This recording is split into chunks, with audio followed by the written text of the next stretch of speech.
Assalamualaikum warahmatullahi wabarakatuh. Pada kesempatan kali ini, saya akan memberikan penjelasan berkenaan dengan goodness of fit test chi-square. Studi kasus yang saya akan bahas berkenaan dengan kedatangan kapal di pelabuhan.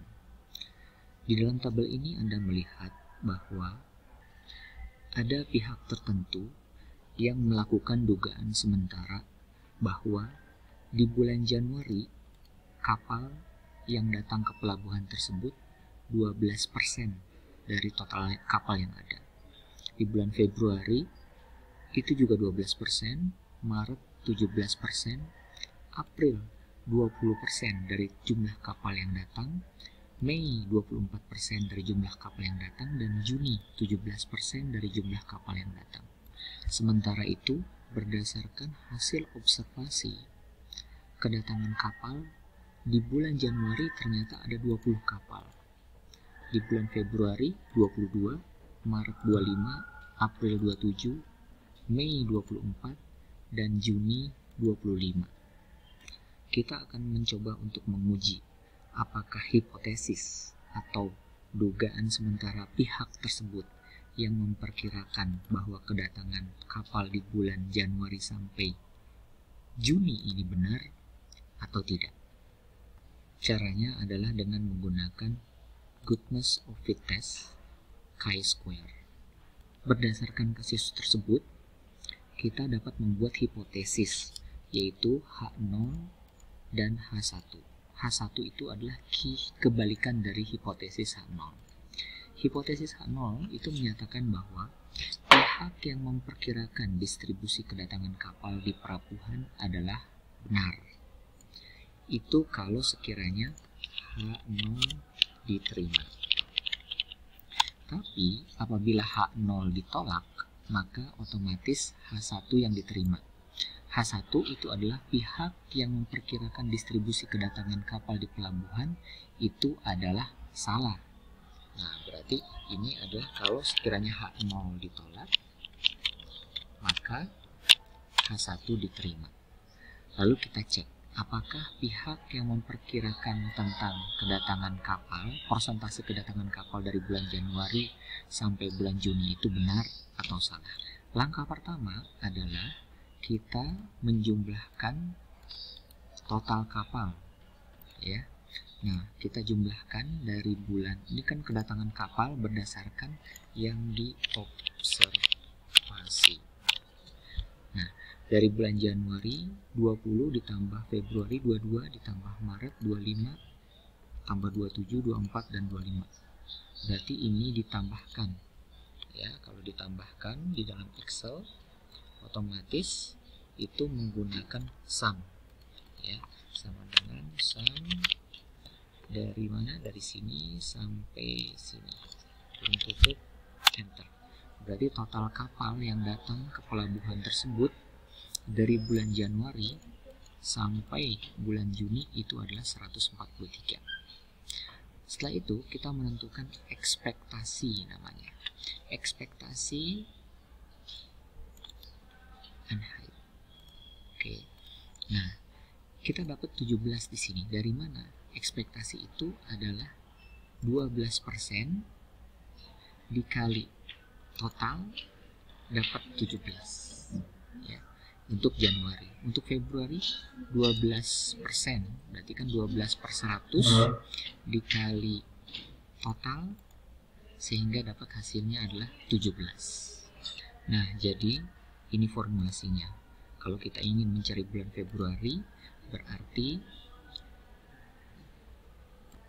12 per 100 menjadi 12% dikali totalnya 143.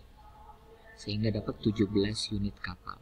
Nah, inilah yang disebut sebagai ekspektasi. Nah, jika kita formulasikan di Excel, didapat 17 ini dapat dari mana? Di sini kita lihat H13 dibagi 100, berarti H13 ini, H13 dibagi 100, kemudian dikalikan nilai ini, O14. Berikutnya kita akan melanjutkan mencari statistik chi-square, ya, atau yang disebut dengan X pangkat 2. Nah, ini adalah formulasi dari chi-square, di mana formulasinya adalah XI dikurangi EI dibagi dengan EI. Nah, kemudian ini dipangkatkan 2. Nah, jadi XI itu nilai apa? XI itu adalah nilai observasi. Berarti 20, kemudian EI itu adalah ekspektasinya. Dikurangi 17, kemudian dipangkatkan 2, kemudian dibagi dengan EI, dibagi dengan 17. Nah, kita jumlahkan mulai dari K-nya 1, 2, 3 sampai Juni. Itulah penentuan chi-square-nya. Nah, untuk mempermudah menghitungnya, kita coba Excel ya. Misalkan di sini saya akan menghitung untuk bulan Januari. Oke, berarti kita masukkan sama dengan ya observasi ya di H14 dikurangi ekspektasi. Nah, kemudian kita lihat, kemudian kita pangkatkan 2. Dipangkatkan itu seperti ini, pangkatkan 2. Kemudian hasilnya jangan lupa dikurung, dibagi dengan ekspektasi, dibagi dengan EI ya. Kemudian enter. Nah, sehingga kita dapat di bulan Januari itu chi-square-nya 0,470023. Saya coba pindahkan chi-square-nya ke sini ya. Sehingga kita dapat 0,47 itu didapat dari mana? 20 dikurangi 17 dipangkatkan 2, kemudian hasilnya dibagi dengan 17 lagi. Nah, kita lakukan cara yang sama untuk bulan Februari, Maret, sampai Juni. Caranya mudah, kita kopikan ke kanan. Nah, dapat. Sehingga kita telah mempraktekkan formulasi ini. Mulai dari K1 dari bulan Januari sampai K6 bulan Juni. Nah, ini adalah total chi-square-nya. Langkah berikutnya adalah Anda totalkan chi-square-nya dari sini sampai sini. Ya. Berarti kalau misalkan di Excel, misalkan totalnya akan saya taruh di sini sama dengan sum kurung buka, kita pantau ini dari sini sampai sini. Kurung tutup. Anda totalkan. Sehingga dapat 5,07. Nah, berdasarkan hasil tersebut kita bisa menyimpulkan bahwa chi-square-nya itu adalah yang chi-square hitungnya itu adalah 5,067. Ya, 5,067. Oke, ini hasilnya. Nah, apakah sudah selesai? Belum. Kita lanjutkan ke proses berikutnya. Langkah berikutnya adalah Anda menentukan degree of freedom.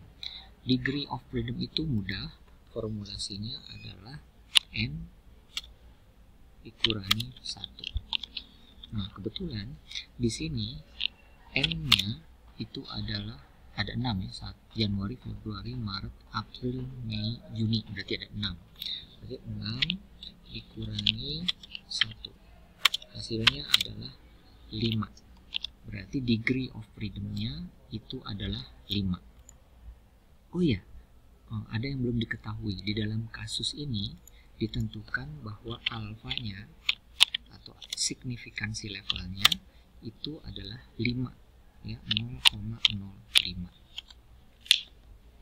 Maksud saya 5%. Alfa atau signifikansinya itu adalah 0,05. Diketahui.